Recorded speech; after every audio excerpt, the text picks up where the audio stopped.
Little star kids. யார் சிறந்தவர்? வாங்க பார்க்கலாம்.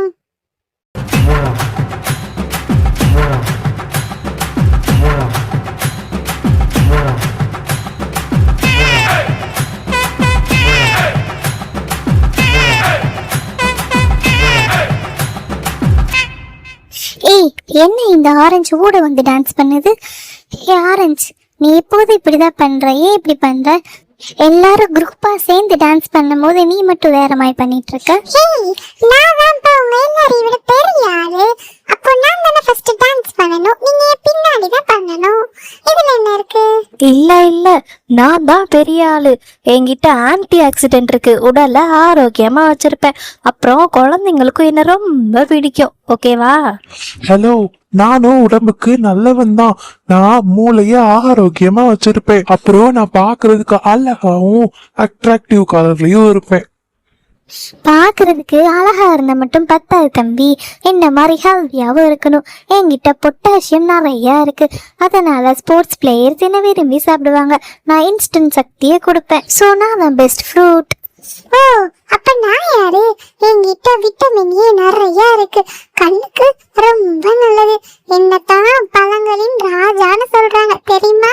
தெரியாதவங்க தெரிஞ்சுக்கோங்க. அட, என்ன மறந்துட்டீங்களே, என்கிட்ட விட்டமின் சி நிறைய இருக்கு. நோய் எதிர்ப்பு சக்தியே நான் தான் தருவேன் உடம்புக்கு, புரியுதா? அதனால நான் தான் நல்ல பழம், நீங்க கிடையாது. இல்ல, நான் தான். உங்க எல்லாரையும் விட நான் தான் சிறந்த பழம். நீங்க யாருமே கிடையாது, நான் தான். இல்ல, நான் தான் பெஸ்ட் ஃப்ரூட். ஏன் இப்படி சண்டை போட்டீங்க? நான் உங்ககிட்ட ஒரு கேள்வி கேக்குறேன், அதுக்கு கரெக்டான பதில் சொல்லுங்க. ஒரு குழந்தை ஒரு ஆரஞ்சு மட்டும் சாப்பிட்டா போதுமா? இல்ல, என்கிட்ட விட்டமின் சி மட்டும் தான் இருக்கு. அது ஒரு குழந்தைக்கு போதுமானது இல்லையே, நிறைய சத்துக்கள் வேணுமே. சரி, அப்போ வாழைப்பழம் மட்டும் போதுமா? இல்லை, எல்லா சத்துக்களும் குழந்தைகளுக்கு தேவைதான். கரெக்ட். இப்போ ஆன்சர் கிடைச்சிருச்சு. ஒவ்வொரு பழத்துக்கும் ஒரு தனிப்பட்ட நன்மை இருக்கு. ஆரஞ்சுக்கு ஒரு நன்மை இருக்கு, ஆப்பிளுக்கு ஒரு நன்மை இருக்கு, மேங்கோக்கு ஒரு நன்மை இருக்கு. இது எல்லாம் ஒண்ணு சேர்ந்தாதான் முழுசா ஆரோக்கியம் கிடைக்கும். ஆமாம், நீங்க சொல்றதுதான் கரெக்ட். நாங்க எல்லாரும் ஒண்ணு சேர்ந்தாதான் முழுமையான ஆரோக்கியம் கிடைக்கும். ரொம்ப நன்றி, நீங்க எங்களுக்கு புரிய வச்சிட்டீங்க.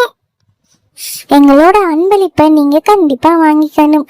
இனிமே நாங்க சண்டை போடாம ஒற்றுமையா இருப்போம். ஒரு வழியா இந்த பழங்களோட சண்டையை நம்ம சரி பண்ணியாச்சு. அதே போல நீங்களும் குட்டீஸ் இந்த சம்மர்ல எல்லா பழங்களும் சாப்பிட்டு ஹெல்தியா இருக்கணும். ஓகேவா? உங்களுக்கு என்ன பழம் பிடிக்கும்னு கமெண்ட்ல மறக்காம சொல்லிருங்க.